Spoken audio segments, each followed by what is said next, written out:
Assalamualaikum warahmatullahi wabarakatuh. Berjumpa kembali dengan saya Kang Restu.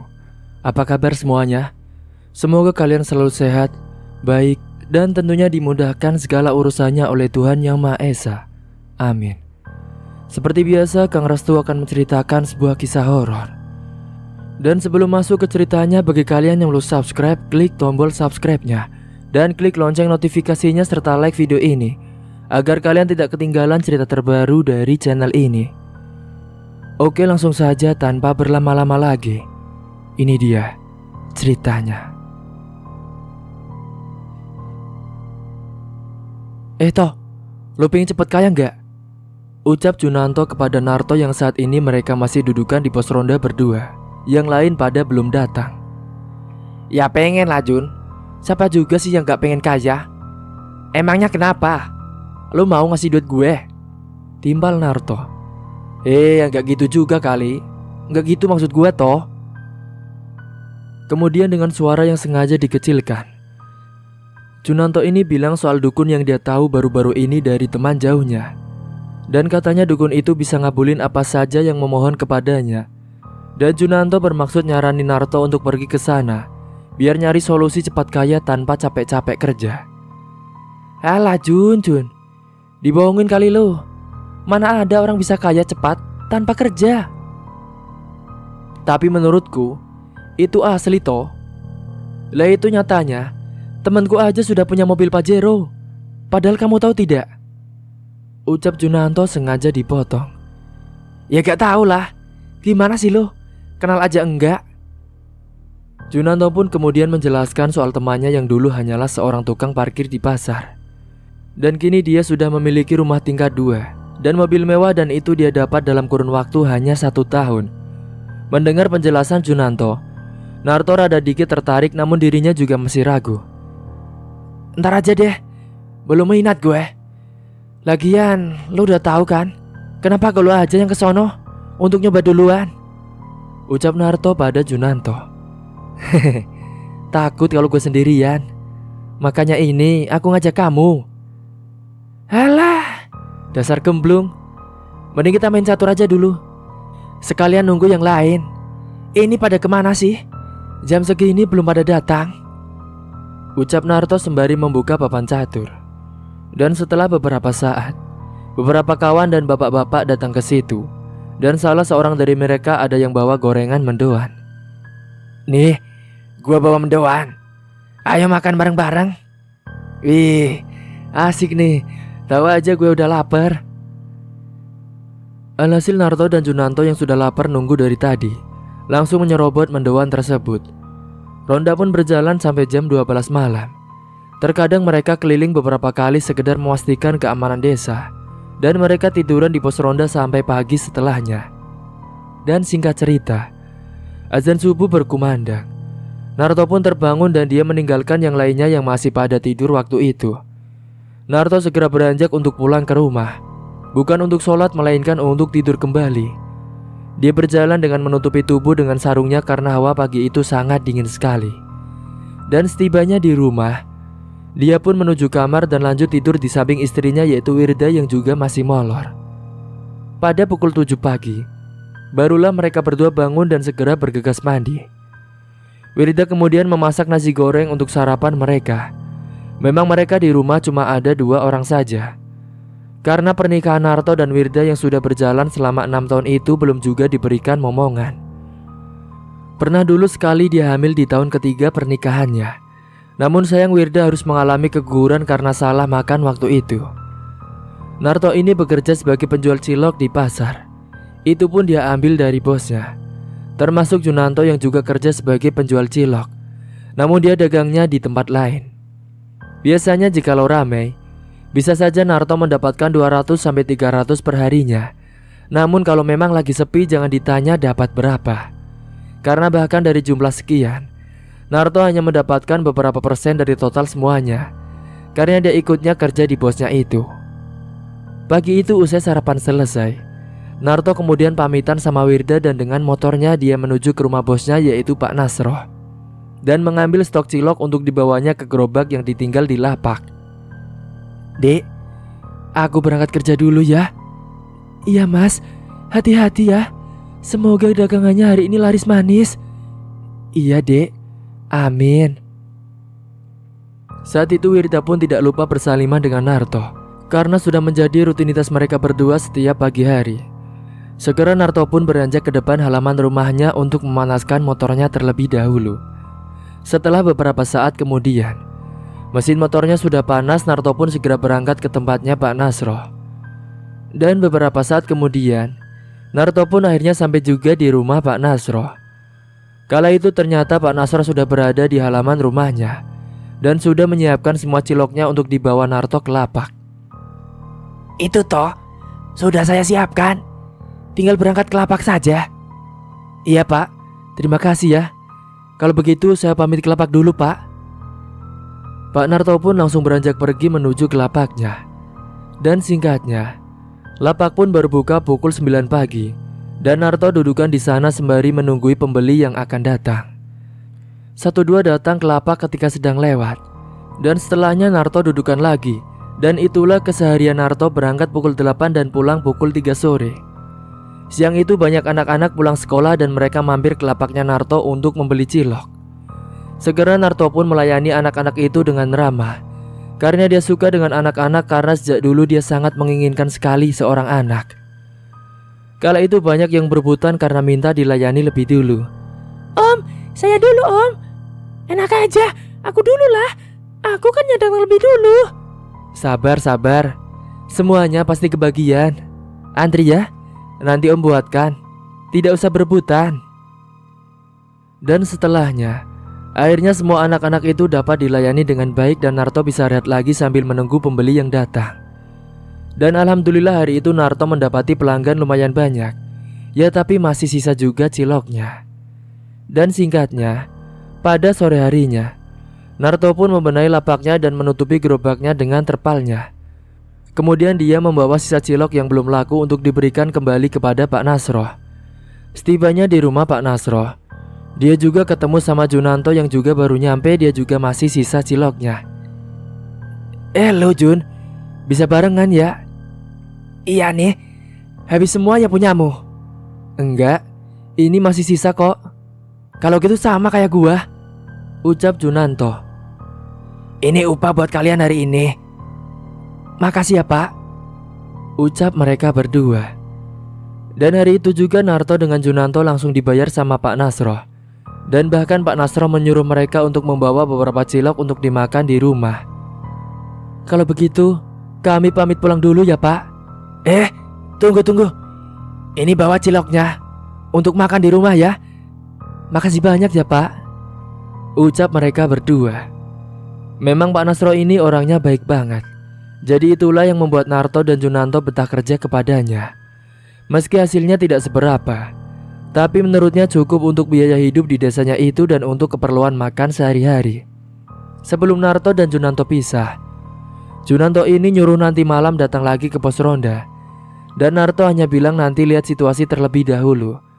Karena kalau tidak dibolehin Wirda, ya terpaksa harus di rumah doang.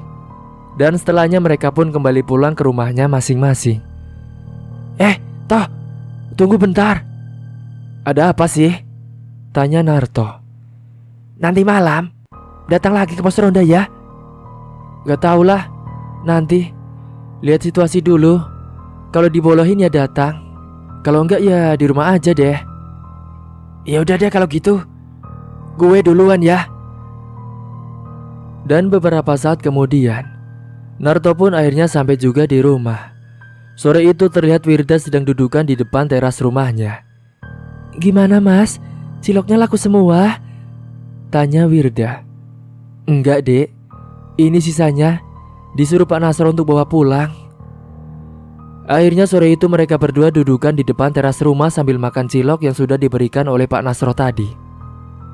Bentar ya mas, ucap Wirda. Lalu Wirda meletakkan ciloknya itu di atas meja. Dan dia berlalu pergi menuju ke dapur. Ternyata dia membuatkan es jeruk untuk mereka berdua. Sesaat kemudian, dia pun kembali ke depan membawakan es jeruk itu. Kebetulan cuaca siang itu sangat panas sekali, jadi pas sekali suasananya. Ini mas, silahkan. Widih, es jeruk. Seger banget, Dek. Saat itu mereka pun sambil makan ciloknya sambil ngobrol-ngobrol. Dan singkatnya, malamnya ternyata Wirda lagi manja sama Narto. Dan dia melarang Narto untuk pergi ke ronda malam ini. Dek, aku mau izin ke pos ronda ya. Gak usah lah, Mas. Di rumah aja sih, temenin aku. Apa kamu sudah bosan ya sama aku? Ya nggak gitu, Dek. Ya udah, aku di rumah. Bentar ya, aku chat Junanto dulu. Kalau aku gak jadi datang ke pos ronda, ucap Narto. Akhirnya Narto pun mengirimkan pesan kepada Junanto. Dan ternyata pilihan Narto lebih tepat, karena pasalnya malam itu hujan turun dengan deras. Dan Junanto yang ada di pos ronda dengan beberapa orang lainnya hanya bisa dudukan di pos ronda sembari menggigil kedinginan menunggu hujan reda. Dan singkat cerita, 7 hari kemudian hal tak terduga terjadi. Pak Nasro ini kehilangan uang banyak akibat istrinya tertipu orang saat main HP. Dengan polosnya istrinya itu memberikan akses untuk banknya dan uangnya tersebut habis ludes. Akhirnya Pak Nasro menutup dulu usahanya untuk sementara waktu. Dan hari itu, Narto dengan Junanto dipanggil untuk menemuinya. Setelahnya Pak Nasro menyampaikan kepada Narto dan Junanto kalau mereka harus off terlebih dahulu. Silakan, kalian berdua duduk, ucap Pak Nasro mempersilahkan. Akhirnya saat itu Narto dan Junanto pun duduk di kursi yang ada di depan rumahnya Pak Nasro. Ada apa ya, Pak? Kok tumben? Saya harus menyampaikan ini kepada kalian. Untuk sementara ini, kalian off dulu ya kerjanya. Karena saya juga tidak akan jualan dulu. Saya habis kena tipu karena istri saya salah akses bank. Jadi, saya harap maklum. Jadi kita nganggur ini, Pak? Kalian kan bisa cari kerjaan lain dulu di luar sana, jawab Pak Nasro. Narto dan Junanto pun langsung menghela nafas karena merasa lemas mendengar kabar itu. Saya turut prihatin ya, Pak. Semoga semuanya segera cepat pulih kembali. Amin. Nanti kalian pasti saya panggil lagi kalau usahanya sudah mulai jalan. Narto dan Junanto pun turut prihatin dengan apa yang menimpa Pak Nasro. Tapi mereka juga prihatin dengan keadaan mereka sekarang, karena mereka belum punya kerjaan lain. Tapi meskipun tertimpa musibah, Pak Nasro tetap memberikan uang pesangon buat Pak Narto dan Junanto. Dan setelahnya mereka pun pergi dari tempatnya Pak Nasro. Oh iya, ini uang pesangon buat kalian berdua. Maafkan saya ya, cuma bisa memberikan segini. Iya, Pak, tidak apa-apa. Saya yang sangat berterima kasih banyak, Pak, ucap mereka berdua. Setelahnya Narto dan Junanto pun segera pulang ke rumah. Dan sesampainya di rumah, Narto kelihatan sangat lesu sekali. Kok sudah pulang, Mas? Kamu kenapa lesu gitu? Cecar Wirda. Lalu Narto pun duduk di ruang tengah bersama dengan Wirda yang kala itu sedang nonton televisi. Aku sudah gak kerja lagi dengan Pak Nasro, Dek. Loh, emangnya kenapa, Mas? Kok tiba-tiba gini? Itu, Dek, istri Pak Nasro. Dia kena tipu. Mereka kehilangan uang, sehingga yang modalnya tidak ada. Makanya aku sama Junanto di-off-kan dulu, Dek. Terus nanti kamu mau kerja apa dong, Mas? Ya aku juga bingung, Dek. Aku juga lagi pusing, jawab Narto. Selang beberapa hari setelahnya, karena tak kunjung juga menemukan kerjaan lagi, Narto ini jadi teringat akan tawaran Junanto dulu tentang dukun sakti. Akhirnya malam itu Narto menuju ke rumah Junanto dan hendak menyampaikan maksudnya. Dan setibanya di rumah Junanto, dia juga ternyata belum punya kerjaan. Mereka dudukan di teras dan Narto menyampaikan soal dukun tawarannya dulu. Gimana, Jun? Lo udah dapat kerjaan lagi belum? Belum. Pusing gua. Ya sama kalau gitu. Oh iya, lo kan waktu itu pernah nawarin soal dukun itu. Tuh gimana? Kalau kita datang ke dukun itu, kita minta solusi biar diberikan kekayaan. Mereka bicara tak terlalu keras. Narto mengajak Junanto untuk mendatangi dukun tersebut untuk meminta solusi agar diberikan kekayaan. Junanto ternyata setuju dan dirinya mengajak nanti pekan untuk ke tempat itu. Benar juga ya katamu. Kenapa gue gak kepikiran ya? Ya udah, kita ke sana pekan nanti. Gue setuju, ucap Junanto. Setelahnya mereka pun ngobrol-ngobrol sembarang. Khalil sembari menyeruput kopi yang sudah dibuatkan oleh Junanto. Pekan pun tiba dan mereka sudah janjian. Mereka kemudian berangkat menuju ke dukun dengan menggunakan motor milik Narto. Narto sudah mencatat alamatnya dan lokasinya itu. Ternyata beda kabupaten. Butuh waktu beberapa jam untuk segera sampai di sana. Selang beberapa jam, tibalah mereka di daerah dukun itu. Mereka mampir ke warung dan menanyakan soal alamat yang diajukan oleh Junanto pada pemilik warung itu. Kita mampir ke warung dulu ya, sambil nanya rumahnya dukun itu di mana. Iya, gue juga lapar, jawab Narto. Saat di warung, Narto dan Junanto pun langsung memesan nasi dan es teh karena siang itu sangat panas sekali. Dan beberapa saat kemudian, pesanannya mereka pun tiba dan mereka langsung menyantap makanannya karena sudah lapar saat perjalanan jauh. Dan selesai makan, mereka baru menanyakan kepada pemilik warung rumah dukun yang ada di desa itu sambil merokok.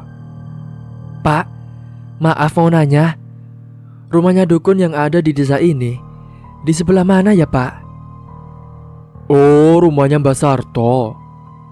Itu rumahnya ada di sebelah barat. Nanti kalian nyebrang sungai, terus di paling pojok ada kebun. Nah, rumahnya ada di tengah kebun. Oh iya ya Pak, kami paham. Terima kasih banyak ya Pak. Kalau begitu kami permisi dulu. Tidak lupa sebelum pergi mereka membayar terlebih dahulu nasi dan esnya. Setelah selesai makan, Narto langsung menuju ke rumah milik dukun tersebut. Setibanya di rumah dukun yaitu Mbak Sarto, mereka mengetuk pintu rumahnya yang terlihat tertutup dan sepi. Permisi. Suara pintu terbuka. Mari, silakan masuk ke dalam. Mereka langsung diajak masuk dan langsung menyampaikan maksudnya mereka berdua. Apa maksud kedatangan kalian ke sini? Kita datang ke sini mau melakukan pesugihan, Mbah. Apa kalian sudah yakin dengan segala resikonya nanti? Iya, Mbah. Kami sudah buntu dan sudah bosan hidup miskin. Ya sudah, kalau begitu nanti kalian harus membayar pesugihannya. Sebagai jasa saya 2 juta 2 orang. Bagaimana? Baik, Mbah. Saya setuju. Mbak Sarto menyanggupi dan mematok harga. Namun ritual dilakukan nanti malam. Mereka pun disuruh rehat dulu di situ. Kalau begitu, nanti kita lakukan ritualnya nanti malam. Kalian tidur saja dulu di kamar. Baik, Mbah. Akhirnya mereka berdua pun langsung istirahat masuk ke dalam kamar tamu yang ada di dalam rumahnya Mbak Sarto. Pada malam harinya, mereka berdua diajak untuk menyimak ritualnya. Mbak Sarto mulai dengan segala macam tata caranya. Ayo, ikut denganku ke dalam ruangan. Mereka berdua pun berjalan mengekor ke belakangnya Mbak Sarto, lalu menuju ke dalam ruangan ritual itu. Di dalamnya sudah tertata rapi beberapa sajen dan juga kemenyan yang ada di sana. Kemenyan pun mulai dibakar oleh Mbak Sarto. Asap mulai mengepul di dalam ruangan itu dengan bau khas yang sangat menyengat. Setelahnya Mbak Sarto mulai berkomat kamit merapalkan mantranya di hadapan kemenyan yang mengasap itu, sambil memutar jari telunjuknya di atas asap kemenyan beberapa kali. Kemudian Mbak Sarto meneteskan darah merah kental yang sudah ada di wadah situ, yang masukkan ke dalam kemenyan dan membuat aromanya saat itu berubah menjadi anjir darah dan juga sangat busuk. Narto dan Junanto dibuat merinding dengan hawa yang ada di dalam ruangan itu.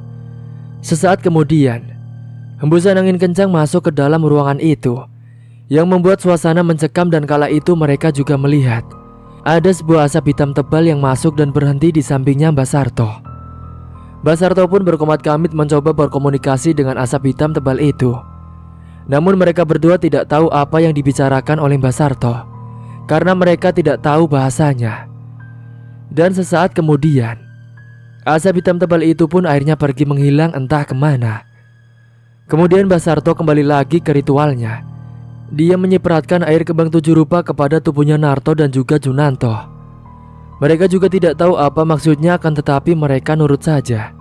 Saat dicipratkan air kembang 7 rupa itu, mereka merasakan dingin menggigil entah kenapa. Dan setelahnya mereka disuruh Mbah Sarto untuk menelan sirih yang sudah disiapkan. Sekarang, makan sirih itu. Dimakan, Mbah? Iya, makan. Kalian mau bantah? Iya, Mbah. Baik. Akhirnya mereka karena takut, mereka pun langsung memakan semua sirih itu, dikunyah dan ditelan habis-habis.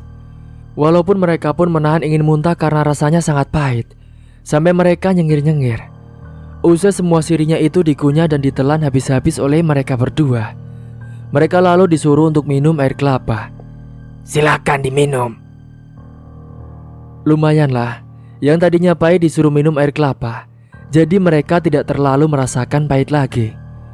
Hingga selang beberapa saat kemudian, Mbah Sarto sudah selesai melakukan ritualnya dan mengajak mereka menuju ke belakang. Ritual sudah selesai. Sekarang, kalian ikut denganku. Mereka berdua pun terkejut mendapati 2 ekor kambing berkepala dempet, atau bisa dibilang cacat. Kok bisa ya, Mbah? Kambingnya kepalanya dempet gitu? Ucap Junanto. Namun mereka terkejut karena kata Mbah Sarto itu bukanlah kambing beneran, melainkan kambing siluman. Itu bukan kambing asli. Terus, Mbah? Melainkan itu adalah kambing siluman. Dan Mbah Sarto meminta Narto dan Junanto untuk merawat kambing itu di rumah dan memberikan makan ayam hidup setiap malamnya. Kambing ini nanti kalian bawa satu-satu dan kalian rawat di rumah, lalu berikan makan ayam hidup setiap malamnya. Baik, Mbah. Sebagai gantinya mereka akan mendapatkan yang tak terduga. Namun peringatan untuk mereka jangan sampai mereka menyakiti kambing itu, karena jika itu terjadi, maka mereka akan kena imbasnya. Sebagai gantinya, nanti kalian akan mendapatkan sesuatu yang tak terduga. Tapi ingat, kalian jangan sampai menyakiti kambing itu, karena kalau itu terjadi, kalian rasakan sendiri resikonya. Iya, Mbah, kami paham. Setelahnya Narto dan Junanto pun langsung membayar maharnya kepada Mbah Sarto dengan uang tabungan yang mereka simpan selama ini. Mereka terpaksa menggunakan uang tabungannya lagian nanti juga kalau berhasil, mereka pasti akan mendapatkan yang lebih berkali-kali lipat. Ini, Mbah, kita bayar maharnya. Iya, sekarang bawa kambing itu dan pulanglah. Baik, Mbah. Kalau begitu kami pamit pulang dulu. Terima kasih banyak ya, Mbah. Mereka pun paham dan setelahnya mereka izin pamit pulang dengan membawa 2 kambing yang memang masih berukuran anak kambing. Lalu dimasukkan ke dalam keranjang bambu besar, dan mereka pun segera pergi dari situ. Dan singkatnya, setibanya di rumah masing-masing, Narto berkata kepada Wirda kalau itu adalah kambing keberuntungan dan menyuruh Wirda untuk jangan mengganggunya. Wirda juga diminta untuk jangan kepo apapun yang dilakukan kambing itu. Kamu bawa kambing siapa itu, Mas? Tanya Wirda.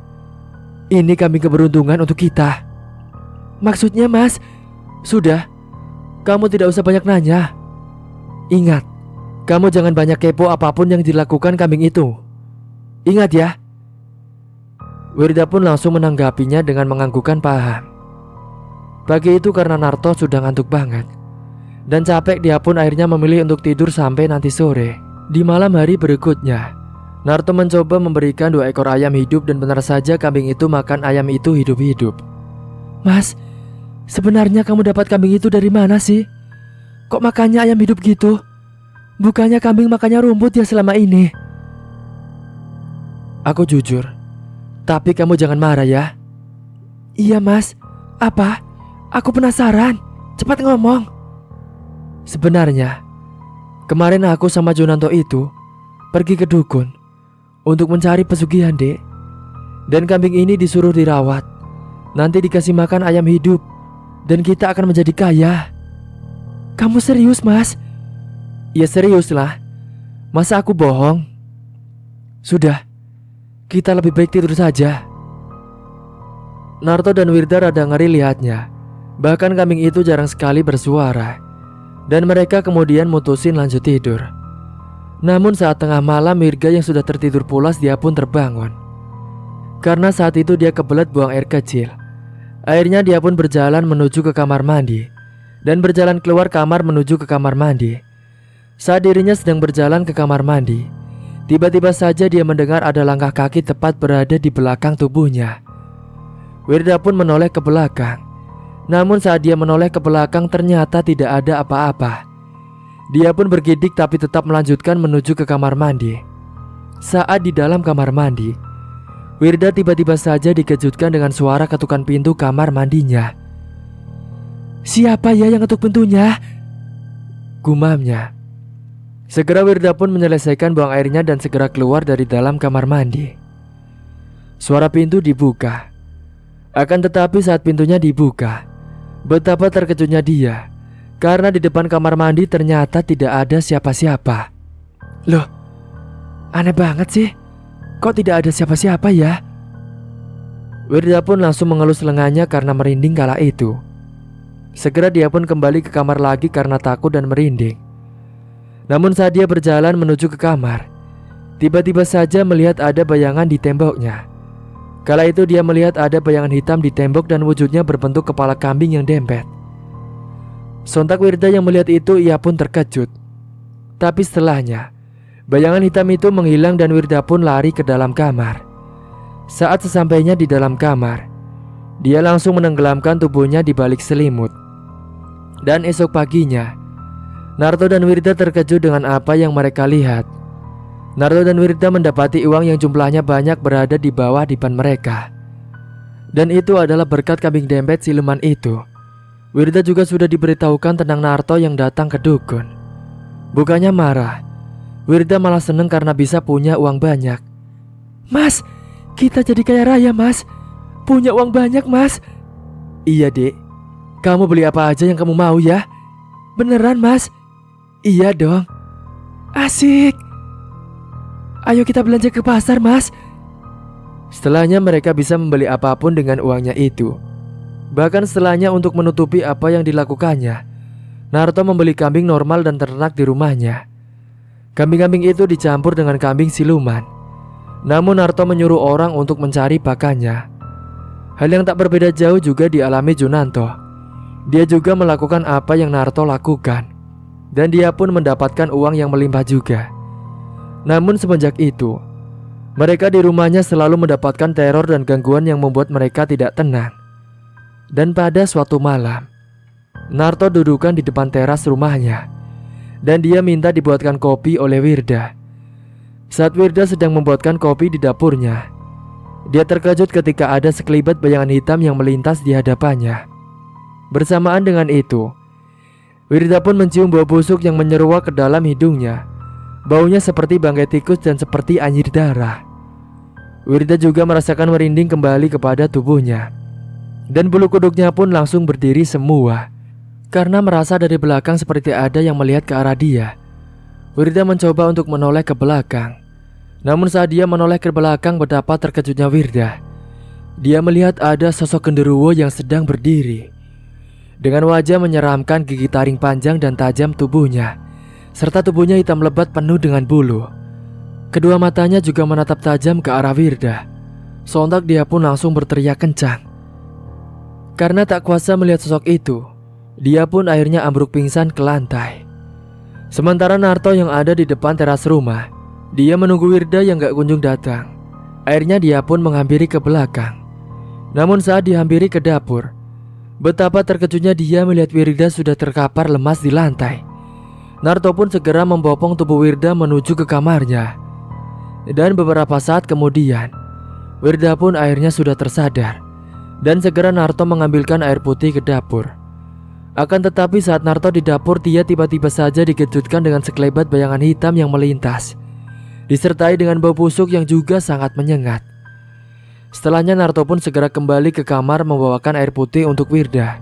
Dan tidak menghiraukan bayangan hitam itu tadi. "Ini dek, minum dulu." "Makasih ya mas." "Sama-sama." Dan singkat cerita, pada suatu malam hari, Wirda yang sedang nonton televisi tiba-tiba saja Wirda dikejutkan dengan pintu kamarnya yang menutup sendiri padahal tidak ada angin kencang yang berhembus. Sontak dia pun terperanjat kaget. Jantungnya langsung berdegup dengan kencang. Wirda. Tiba-tiba terdengar ada suara yang memanggil namanya dengan lirih. Tambah merindinglah Wirda. Akhirnya dia pun langsung beranjak pergi masuk ke dalam kamar. Dia pun menenggelamkan tubuhnya di balik selimut karena ketakutan. Sementara malam itu, Narto sedang berada di pos ronda bersama dengan bapak-bapak yang lain dan juga Junanto. Namun tiba-tiba saja Wirda mendengar ada suara orang yang mendengkur di samping kasurnya. Dan dia pun mencoba untuk menoleh ke arah belakang. Karena penasaran dia pun menoleh. Saat itu Wirda pun sontak terkejut karena yang ada di sampingnya itu adalah sosok pocong yang sangat menyeramkan sekali. Sosok itu wajahnya hitam legam, dengan kedua matanya merah menyala melotot tajam. Dengan mulut menganga, baunya juga sangat busuk sekali. Hingga akhirnya tubuh Wirda pun terbujur kaku, tidak bisa digerakkan sama sekali. Ketika melihat sosok pocong itu, dia pun sampai pingsan. Dan beberapa saat kemudian, Narto yang baru saja pulang dari pos ronda, dia kira Wirda sudah tertidur pulas.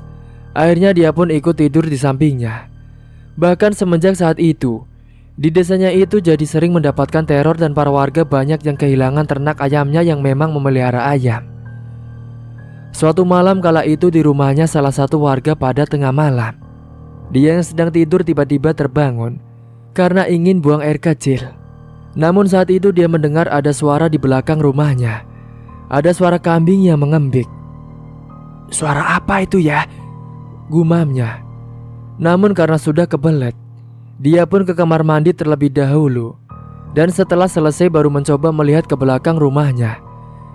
Saat mencoba melihat ke belakang rumah, betapa terkejutnya dia melihat ada kambing yang berkepala dempet dengan kedua matanya yang merah menyala. Dan yang membuatnya lebih terkejut adalah sosok kambing dempet itu seketika berubah wujudnya menjadi sosok genderuwo yang sangat menyeramkan sekali. Karena tidak kuat melihat sosok itu, akhirnya dia pun ambruk pingsan kala itu. Hingga akhirnya dia ambruk pingsan sampai pagi hari di belakang rumahnya. Dan pagi harinya istrinya mencari keberadaan dan betapa terkejutnya ketika dia melihat suaminya yang sudah terkapar di belakang rumahnya. Dan segera istrinya itu teriak meminta bantuan kepada warga tetangga sekitarnya. Tolong! Tolong! Dan beberapa saat kemudian, para warga pun datang menghampiri ke rumahnya dan mengangkatkan tubuhnya masuk ke dalam rumahnya. Dan pada suatu hari, ada salah satu tetangganya yang mampir ke rumahnya Narto, yaitu temannya Wirda. Kala itu main dan malam hari, sedangkan Narto saat itu sedang di rumahnya Junanto main juga. Dia pun disuguhkan beberapa hidangan makanan dan minuman. Namun saat itu, Wulan yang kala itu bertamu ke rumahnya Wirda merasakan hawa panas sekali entah kenapa. Saat mereka sedang ngobrol-ngobrol, tiba-tiba saja Wulan mendengar ada suara kambing, tapi anehnya suaranya tidak seperti kambing pada biasanya. Sudah, diminum bu, silahkan, dimakan juga. Makasih ya bu, maaf jadi merepotkan. Tidak merepotkan sama sekali bu, ucap Bu Wirda. Kala itu mereka pun ngobrol asik berbagai hal hingga akhirnya Wulan tiba-tiba kebelet buang air kecil banget. Akhirnya dia pun izin mau buang air kecil di toiletnya. Bu, maaf, saya boleh izin mau buang air kecil? Oh iya bu, silakan, masuk saja ke belakang. Toiletnya di pojok ya. Saat karena penasaran, Wulan sebenarnya ingin sekali melihat ke belakang rumahnya. Namun karena dia sudah sangat kebelet, akhirnya dia pun langsung lanjut ke kamar mandi, tidak memperdulikan suara itu. Setelah dari kamar mandi, Wulan yang hendak kembali ke depan ruang tamu. Tapi saat sedang berjalan, tiba-tiba saja Wulan mendengar ada suara tapakan kaki tepat di belakang tubuhnya. Dan kala itu Wulan juga mencium bau busuk yang sangat menyengat sekali. Karena penasaran, akhirnya Wulan pun mencoba menoleh ke belakang. Dan betapa terkejutnya Wulan saat menoleh ke belakang. Dia melihat ada sosok genderuwo tapi berkepala kambing dempet yang sangat tinggi. Besar kedua matanya menatap tajam, bulunya juga sangat lebat dan mengerikan. Sontak Wulan pun terdiam kaku melotot matanya melihat sosok itu. Hingga akhirnya, karena tidak kuat melihat sosok itu, akhirnya dia pun ambruk pingsan. Sementara Wirda yang kala itu masih tetap di depan ruang tamu. Dia heran karena Wulan tidak kembali-kembali juga sudah lama. Akhirnya Wirda yang penasaran mencoba menghampiri ke belakang rumahnya. Dan betapa terkejutnya dia saat melihat Wulan yang sudah terkapar di lantai. "Wulan, Bu, bangun Bu, Wulan," ucap Bu Wirda. Kala itu Wirda panik karena dia tidak tahu mengangkatnya bagaimana. Namun untungnya saat itu Narto kebetulan baru saja pulang. "Mas, bantu Bu Wulan Mas." "Dia kenapa Bu?" "Aku juga tidak tahu Mas. Sudah, cepat diangkat saja." Saat itu Wulan pun langsung diangkat oleh Narto menuju ke ruang tamu. Segera Wirda pun mengolesi hidungnya Wulan dengan minyak kayu putih supaya cepat sadar. Dan beberapa saat kemudian, akhirnya Wulan pun sadar dan Wirda langsung memberikan air putih.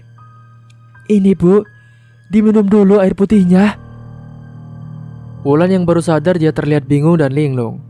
Dia tidak tahu apa yang sudah terjadi dengannya, karena tiba-tiba tidak ingat apapun. Akhirnya saat itu Wulan pun langsung pamitan pulang dari rumahnya Narto dan Wirda. "Tadi kenapa Dek, Bu Wulan?" "Aku juga tidak tahu Mas. Tadi itu dia ke kamar mandi mau buang air kecil Mas. Tapi karena lama, terus aku sambarin. Sudah pingsan Mas." Karena malam itu sudah sama-sama lelah, mereka pun segera beranjak tidur ke dalam kamar. Bulan demi bulan berlalu. 2 tahun sudah mereka berdua melakukan hal itu. Hingga suatu hari, tak sengaja kambing Narto ini dipukul oleh pencari rumput suruhan Narto, yaitu Sarwono, karena bikin rusuh di kandang dan sempat menyeruduknya beberapa kali. Dan sebab itulah siluman tersebut marah dan mengincar Sarwono. Narto juga kena imbasnya.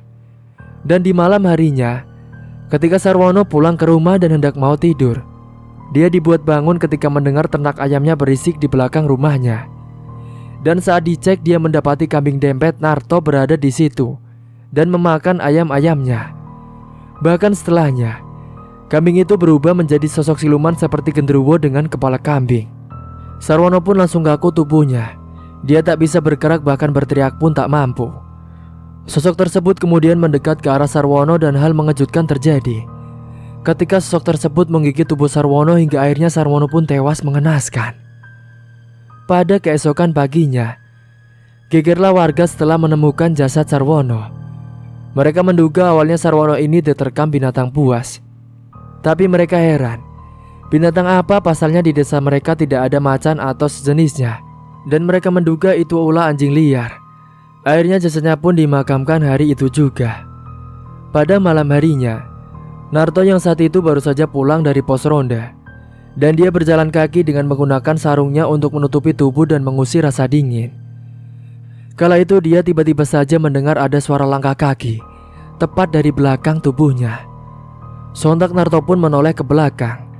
Akan tetapi saat menoleh ke belakang, betapa terkejutnya dia melihat ada sosok pocong yang sangat menyeramkan sekali, dan wajahnya seperti Sarwono. Hingga akhirnya saat itu Narto pun langsung lari kabur karena takut diteror sosok Sarwono yang baru saja meninggal semalam. Dan sesampainya di rumah, nafasnya terasa tidak beraturan sekali. Akhirnya dia pun ke dapur untuk mengambil air putih karena merasa sangat haus sudah lari-larian dari tadi. Beberapa saat kemudian saat dirinya sedang berada di dapur, Narto juga mendengar suara kambingnya itu mengembik tidak seperti biasanya yang selalu diam. Akhirnya dia yang penasaran pun mencoba untuk melihat ke belakang rumahnya. Akan tetapi saat dia mencoba mengintip dari balik jendela, betapa terkejutnya dia. Ternyata di hadapannya itu ada sosok Sarwono yang mengikutinya sejak tadi. Dia langsung lari terbirit-birit masuk ke dalam kamar dan mengunci pintu kamar. Setelahnya dia pun menenggelamkan tubuhnya di balik selimut dan tidur di sampingnya Wirda. Dan singkatnya, pada malam hari berikutnya, ternyata Narto juga kena imbasnya. Sosok itu juga marah pada Narto.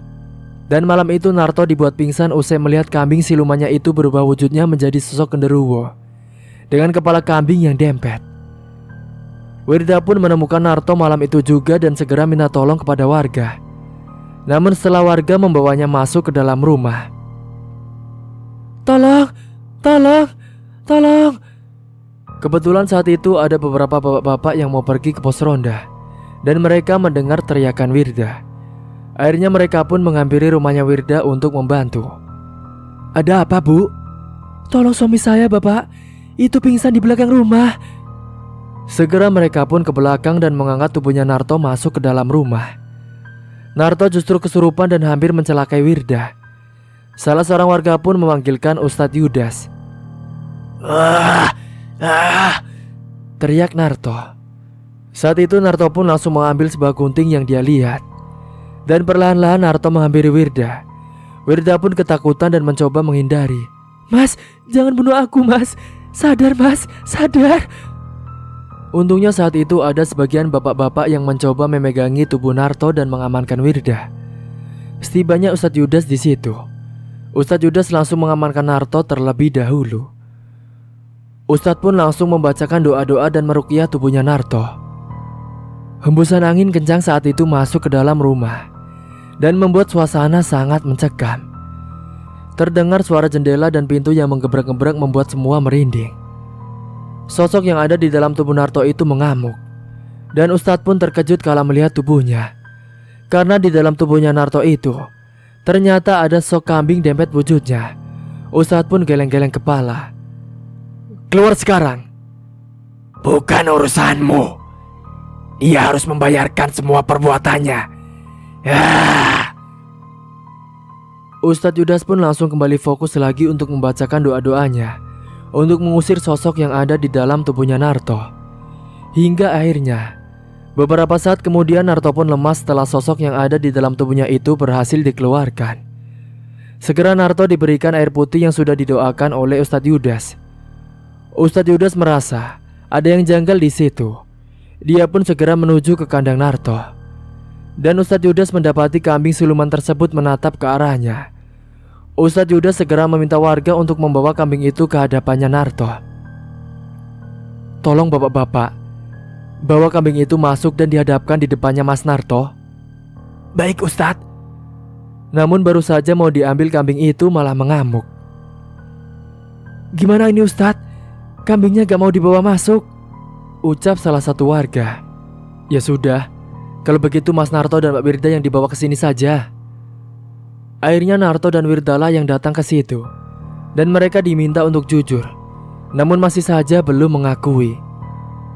Sekarang, saya minta kepada kalian berdua untuk jujur. Apa yang sebenarnya kalian lakukan selama ini? Lakukan apa, Ustadz?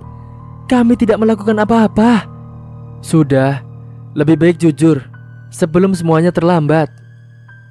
Akhirnya Ustadz Yudas mencoba meruqyah kambing itu dengan doa-doa. Orang-orang pada heran kenapa Ustadz Yudas malah doain kambing. Dan keanehan pun terjadi.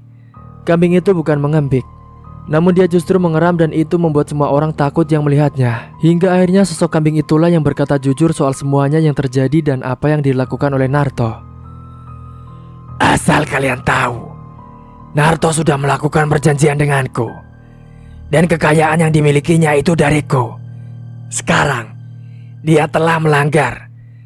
Sekarang dia yang harus membayar semuanya. Astagfirullahaladzim, ucap Ustadz Yudas. Karena saat itu yang tahu dan mendengar apa yang dikatakan sosok kambing dempet itu hanya Ustadz Yudas dan para warga tidak mendengar. Ustadz Yudas berkata pada semuanya bahwa itu adalah kambing siluman dan Narto telah melakukan kesesatan. Setelah saya berkomunikasi dengan sosok kambing ini, kalau ternyata selama ini Mas Narto telah melakukan perbuatan yang menyimpang, yaitu dengan melakukan pesugihan. Betul begitu kan Mas Narto? Iya, Ustadz. Saya melakukan ini bersama dengan Junanto, jawab Narto dengan gugup. Warga yang kesal kemudian marah pada Narto dan Wirda karena telah mencemari nama desanya. Wah, kurang ajar kalian. Telah mencemari nama baik desa kita. Iya betul, usir saja mereka. Tenang dulu bapak-bapak, ucap Ustadz Yudas. Bahkan ada yang tiba-tiba berucap kalau Sarwono bisa saja adalah tumbal dari kambing siluman itu. Atau jangan-jangan Sarwono meninggal kemarin juga karena telah dijadikan tumbal oleh pesugihan kalian. Ayo, kita ke rumahnya Junanto, usir dia. Bahkan setelah itu mereka juga menghakimi Junanto yang juga punya kambing serupa. Alhasil Junanto pun juga ikut diusir dari situ.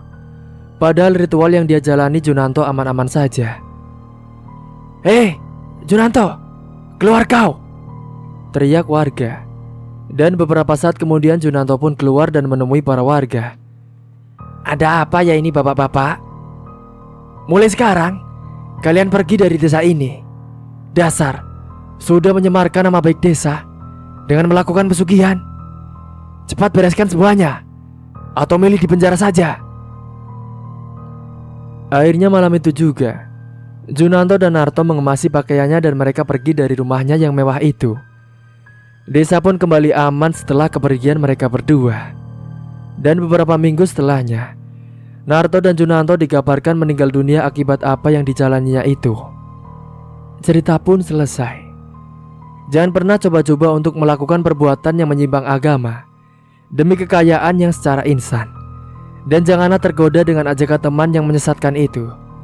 Pertebal iman kita dan perbanyak ibadah kita kepada Allah Subhanahu wa Ta'ala.